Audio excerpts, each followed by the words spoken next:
Hey guys, Ryan and Greg here, and we're back breaking down another season of Legion. It's the final season, season 3, and this is the season premiere. Oh, again, spoiler warning. If you haven't watched this episode just yet, get out of here, go watch it, and then come back. Let's jump into chapter 20. All right, let's just jump right in. Please stand by. Changes to bedtime is here. Okay, so right from the very jump, you're automatically thinking, oh, this could all be a dream. Cool, thanks. Right, it's that weird time right before bed where you kind of don't know reality from dream. And Legion kind of is all about that, right? Every episode we've watched, it kind of feels like one big dream. Yep. And this is how we're introduced to a new character for season 3, Switch. Played by Lauren Zai from Terrace House. いいよ、私食べたい。あ、いいのにもったいない。 Oh, it's grass. こっちは。 It's mushy grass. Now, Noah Hawley loves David Lynch's work, and we talked about Twin Peaks a lot last season, so right from the start, I mean, come on, Switch is upside down, and all you can think of at this moment is Dale Cooper from Twin Peaks. But the true test of any hotel, as you well know, Diane, is that morning cup of coffee, which I'll be getting back to you about within a half hour. So let's talk about the house and the family that kind of Switch has.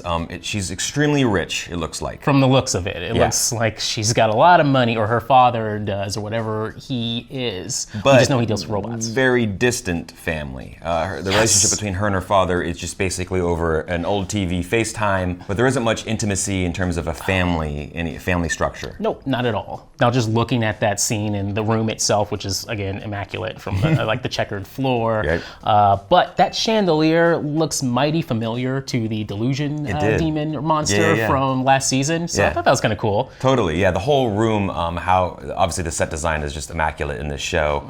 The abstract artwork in the background, a couple of freaky like sculptures in there as well. Definitely creates a sense of you know, wealth in this room, but also kind of a unique uncanniness to it as well. Very much. We're going to point this stuff out all the time too. This is we did this a lot last season, but anytime we see something or notice something on a wall, we may point that out. Yeah. It could mean nothing. To us, it means something. Yes, it does. 好吧，继续努力。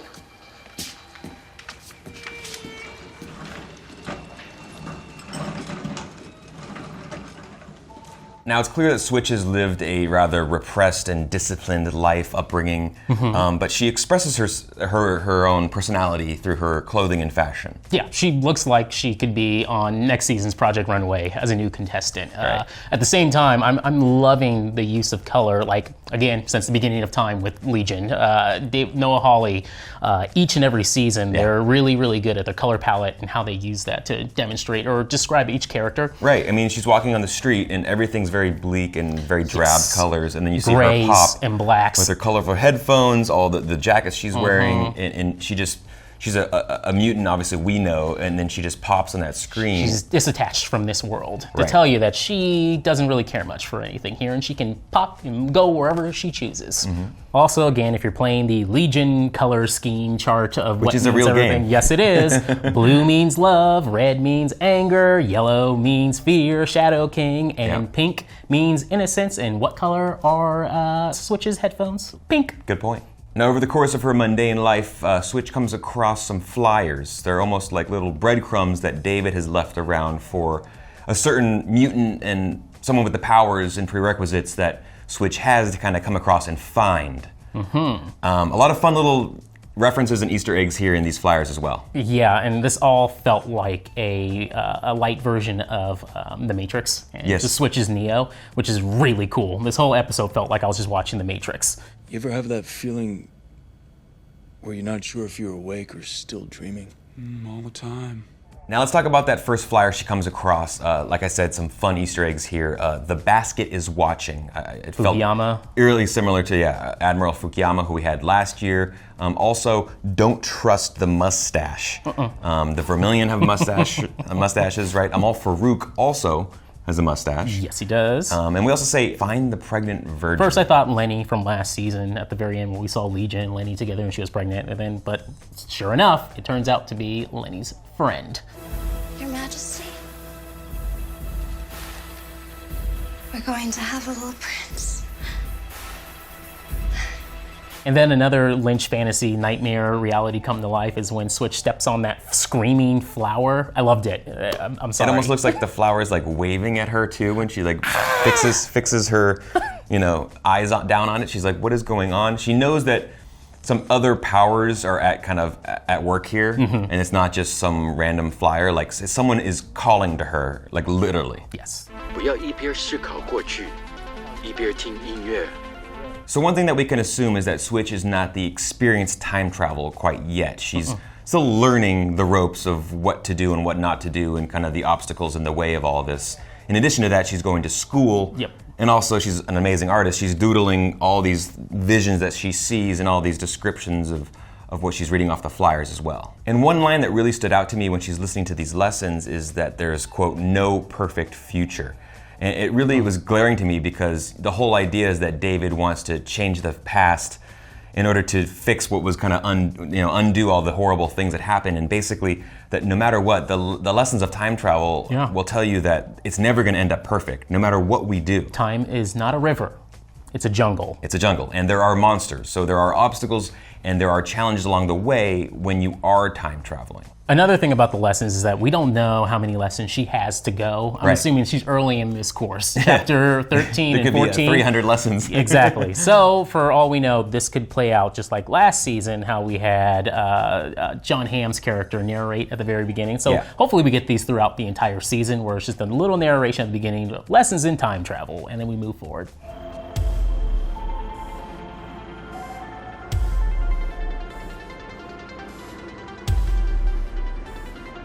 And another question we have is, what is her father's role in all of this as well? Does he know? Yeah, does he know that she's a mutant? Does he know that she's learning time travel? Is that his voice on the tapes? Yeah, is he funding this? Is he involved in her life that much? Or is it just kind of a surface level, hey, go to school and it's a secret that she's a mutant? We don't know any Don't tell anyone of your powers kind of thing. We don't know yet. Now, the next thing I want to point out is, okay, so every season, there's some great shots here. The cinematography has been great. And this episode itself, you can stop frame anywhere in this, and you're going to be like, oh, this is a painting. Yeah, shout out to the cinematographer, Dana Gonzalez. He's done a handful of Legion episodes amongst all his other work. I mean, it's like stunning. It is. And out of all of that, my favorite shot happens to be the one where Switch is by herself on the street at night, and you can see that Mortal Engines poster just like hanging out right in the corner, and it's an eyeball watching her. That's intentional, because someone in post could have just wiped that off the screen and got rid of it. I loved it, because that isn't the only eyeball that was staring at her. Right, so we get another one later. Yeah, it gives you that feeling that someone's watching her, that someone's kind of pushing her in the direction that she's going, right? David is looking for the right mutant to come help him. Are you looking for him, my lovelies? Because he's looking for you. This whole intro of the episode, there's very sparse dialogue. It's a VO, it's a little bit of conversation with her and her father. There isn't much dialogue. It's all her action, her performance on camera, as in this world that is completely developed just by like visually what you're looking and hearing. And it's a good way for our audience to jump back into Legion, have a new character, walk them along through it as we go through this psychedelic maze that we have no idea what we're getting into, this weird fantasy dream, as long as we have our rules now. And it looks like we're having some rules put in place for this season, and I'm loving it. Right after that, Switch finds another poster. This time, it's "Are you a time traveler?" upside down. Blatantly looking for a time traveler. Straight up at this point, they don't care. And then she sees the orange fish, find the orange fish, and right under that is the number 89.1 radio station. Yeah. Again, I want to give a shout out to this show just for the kind of timeless feel of it. The retro futurism, they're using like old watches and clocks and radio and like a radio. They're put on steroids. And they're put on steroids. An old school TV to FaceTime, to have a video conference with your dad. The fashion that they're wearing. I mean, it seems like it could be anything from the 1970s, 80s to 2040. Who knows?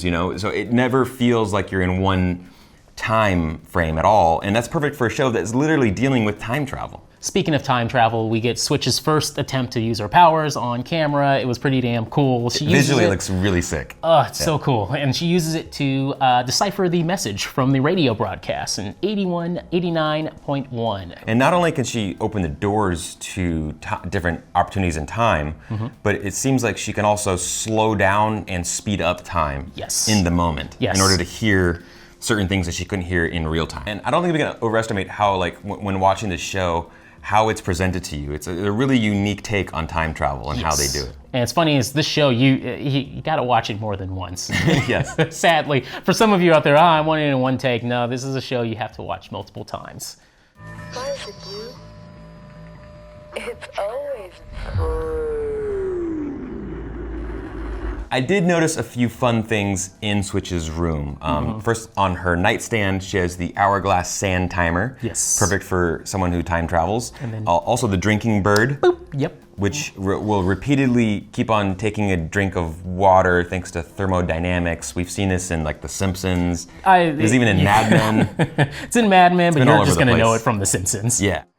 It's drinking the water! And then also the cat clock on the wall behind her when she is trying to listen to the radio station. Now, what's that from? That's from, like, the opening sequence of Back to the Future, another film that deals with time travel. I mean, just a lot of fun nods to time, the element of time and traveling through it. Another fun note from that scene is the actual audio, the recording from whoever that is, Lenny or whoever that is in that room.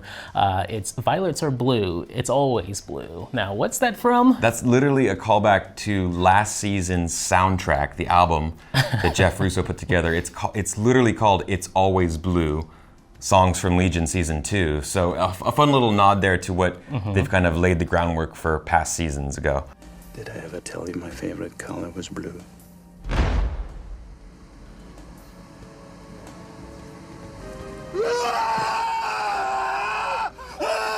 We also get, finally, when she gets to slow down the message, she hears, "Follow the yellow bus." She's followed the breadcrumbs all this way. We know that eventually, hopefully, she's waiting for the end of this kind of goose hunt that she's on. Not even close. Seriously.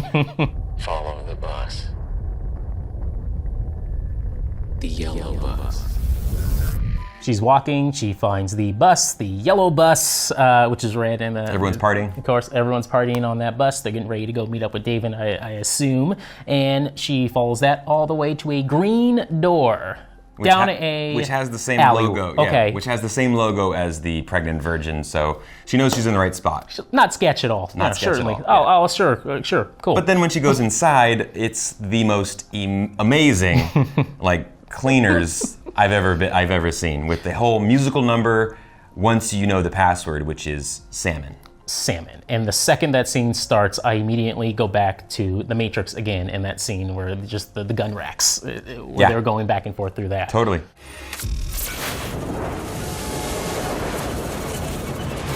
It was really fun how it was choreographed, but also, you know, you have an actual band there in on the whole musical number, which this show is known for these musical numbers. I mean, every season we've seen just extravagant musical dance routines to represent everything from fighting to an entrance into a building like we've seen here. Now, once Switch gets through all these clothes, you see everyone and you automatically think, okay, this kind of looks like a band. Yeah. But I thought, maybe, is this like Arcade Fire? But some of them look familiar. And then they start playing and you hear Something for Your Mind by the band Superorganism. All I can say here is that Noah Hawley picked the perfect band for this. Something for your mind. So after the musical number, I mean, this felt like Alice in Wonderland meets Wizard of Oz meets, it was absolutely stunning.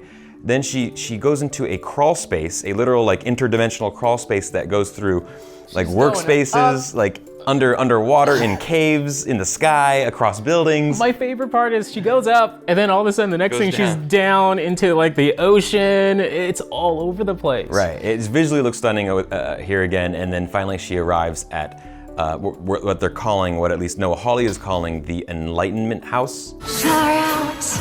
You're just in time. Come on. And she's greeted by none other than the pregnant virgin, who happens to be Lenny's buddy from season 2. And everyone in this room, if you want to call it a cult, whatever you want to call it, they're all enjoying themselves, can we say? Yes, they're all feeling the love in this room because of a certain thing that's in the water. Apparently, David has the ability to use love and peace and all these good feeling, good vibes, let's call it, and make a liquid that then is turned into a smokable. Somehow, some way, it turns into a smokable product for the whole convent, and there involves. And somehow this blue liquid is fed to a giant pig, and from that pig, its udders, it's humans or whoever wants to smoke out of it can just smoke out of that. Cool. Pretty ridiculous. And okay. Noah Hawley's vision, I read in interviews that Noah Hawley's vision had been described as, if someone's trying to describe to you what a duck looks like without you ever knowing what a duck is. And that's all I get. As soon as I read that quote, I was just laughing. I was like, that's pretty much what it felt like, because none of it made sense, but at the same time, it kind of all made sense. Yes. You're watching it go by, you're like, okay, I can see this. The mechanics work here. Okay. Wild. Now, when we hear from the pregnant virgin on how she got there, she says that her queen brought her there. She of the frosted breakfast flakes, which is a reference to Lenny, who we see a little bit later on, only a few scenes later, who is presented as the breakfast queen.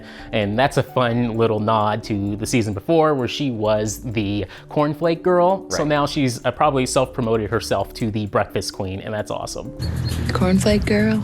Then we meet Squirrel, who is an alchemist in this whole group, basically turns David's drug into a smokable thing, I think. Turns into a concentrate. He's the one that found that pig. He found the big pig, I guess. He makes a fun little remark to Switch about her fashion being from 2 days in the future. A fun thing you'd say to a time traveler. I love how just the dialogue in this show is literally a nod on it to itself. Cool. And let's not forget, he's the one that actually gives Switch her name. No, that's not it. We shall call you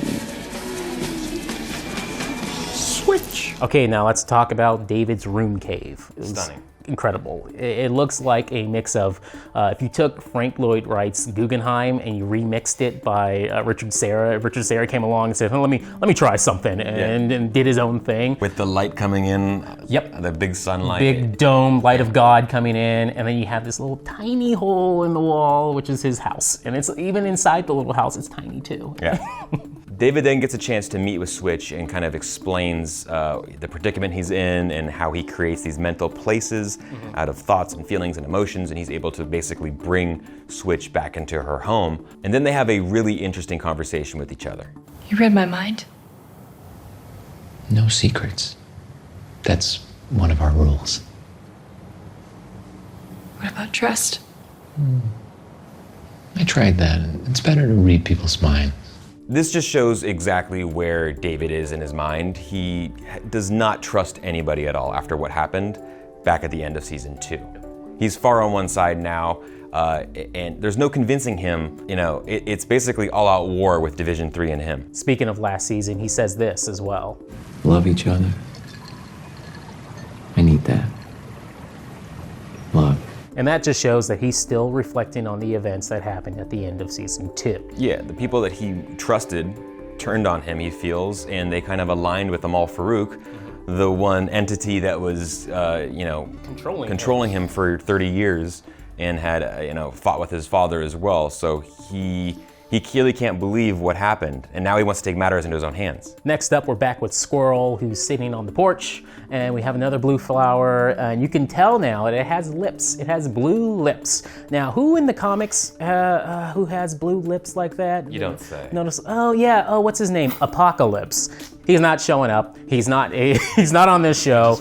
It's just the flower. It's a cool little nod. If it is anything to do with Apocalypse, just meaning that maybe this is not what you think it is. Greg, you're telling me that these people can get high off of not only the large pig, but also the flowers if they just squeeze the flowers? Yes. Wow. I love how the show uses gags too. I mean, they use the hook in order to pull giant props. Yeah, giant props in order to pull Squirrel out, and then his cup is spinning in the air and then falls to the ground. It's very like Looney Tunes vibe right there. Yeah, like last season with the giant tuning fork. Right. What else? And the stopper. The stopper in the middle of the desert, the big bathroom, the bathtub stopper. Keep it coming. All yeah, right. Lots of fun little gags, visual gags that is different from just, hey, a sniper took out took out a bad guy. So D3 infiltrates David's compound, and from there we get what? So Carrie with the K cuts off David's arm. Badass. Shouldn't have done that. And from there, David just like incinerates people. Except he wasn't fast enough because Sid caps him pretty quickly. But luckily, Switch is able to escape and open up a door to time travel before Sid can stop her. I don't even think Sid knows who she is at this point, obviously. Not yet. So she goes back into the hallway. Now she's in the time travel hallway. Awesome representation of time travel here. She gets to decide when she wants to come back into, 5 minutes ago, an hour ago, 2 days ago, whatever she chooses. She can't go too far back. Right. Because there's a demon. Yes, and we get a little shot of that demon, and it is scary. Oh, I love it. I hope that we actually don't get to see the demon for the most. It just the idea of it kind of frightens us more than the actual visual look of it. So Switch comes back in time to warn David, but there's a cool scene where she speeds through everything. Speeds through the conversation with Lenny, sees David talking to himself. Yes. Different accent. Yeah, we get a few shots of his other personalities.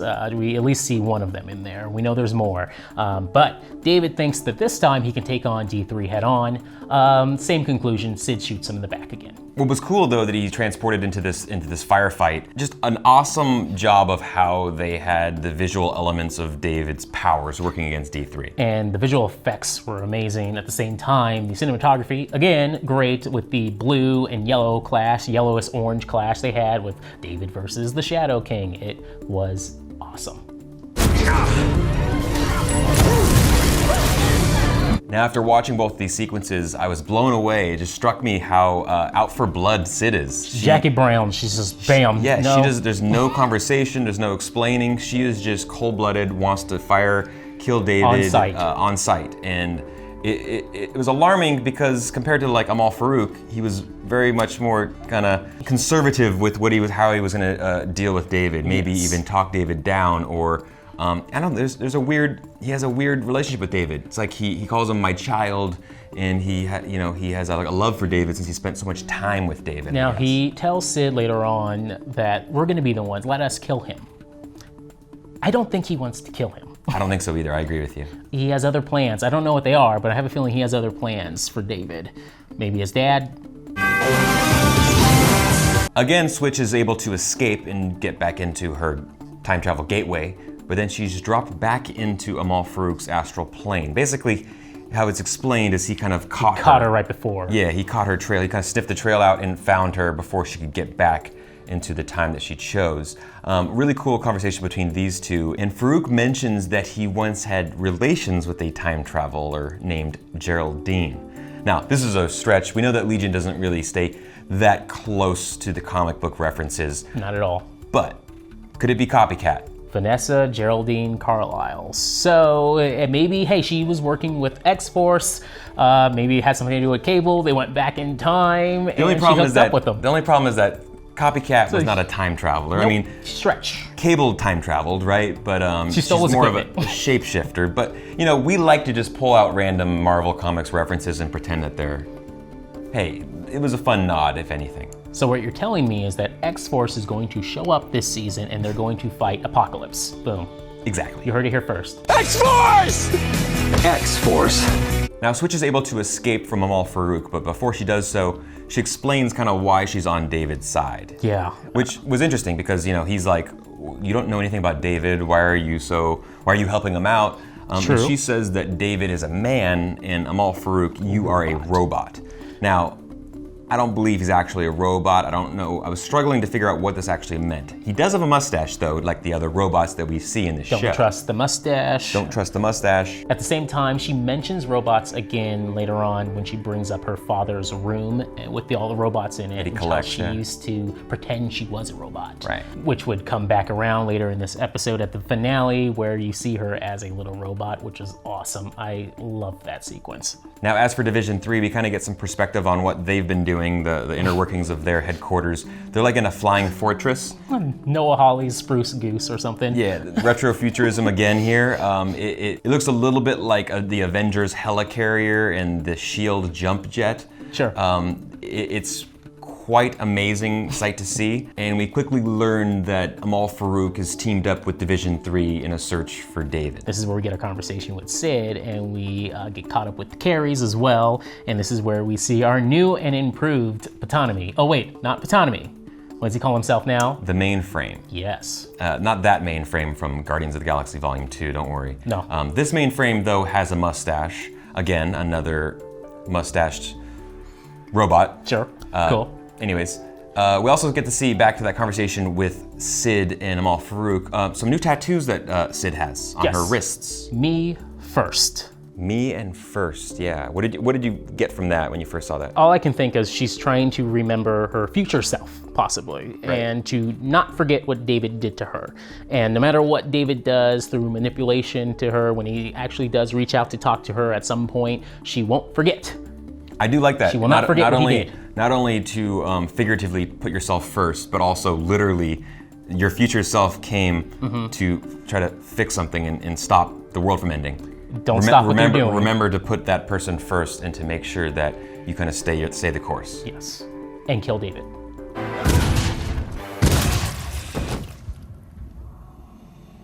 Good to see that Clark is still with his husband, Daniel. We met Daniel way back in season one at the very end after Clark got burned up by David. They also have a foster child between the two. Good to see that they're still working together and that Daniel is an agent of Division 3, but it's clear that they're using a lot of resources and a lot of funds to track down David. We even get a reference to other threats that are going on in the world. Maybe mutants, maybe supervillains, who knows? Maybe we get some Easter eggs here and they call out some other cases that they could be working on at the moment. We'll see, but since the situation with Disney, I highly doubt it. And yes, the Vermilion are still giving out their probability of success chances, just like C-3PO. And also from Rogue One as well, with C2SO or whatever his name is. Yeah. There's a 26% chance of failure. Unfortunately for Division 3, Switch gives David the heads up again, and this time he decides to just bounce. He's not going to take any chances, and they just either transport or just lift the house right off the ground, and they are gone.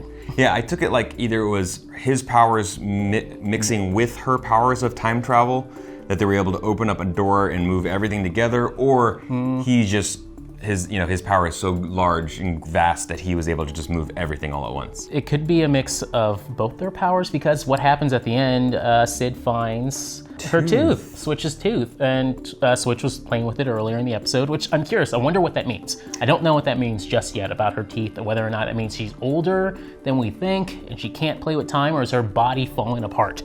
That's the way I took it. I took it the more and more, every time she goes into time travel and she enters that gateway, she's checking to make sure that the tooth, like, she doesn't need to go to the dentist. She's checking to make sure if it's still there. And every time you kind of travel more, or maybe the farther back you go, or if you kind of you kind of abuse the power. Maybe you kind of some of your youth or something. It takes something from you, and it kind of it slowly tears you down and takes parts of you away. So maybe it weakens you after using it for a certain amount of time. My favorite part is you get the opening crawl at the very end to let you know this is the opening of the entire season, the final season of Legion, and it's spectacular. Yeah, and then fittingly at the very end, they play a remixed version of Steve Miller Band, Fly Like an Eagle. Time keeps on slipping. It was perfect way to kind of just bookend this episode. That literally, they don't know where in place or time David has gone.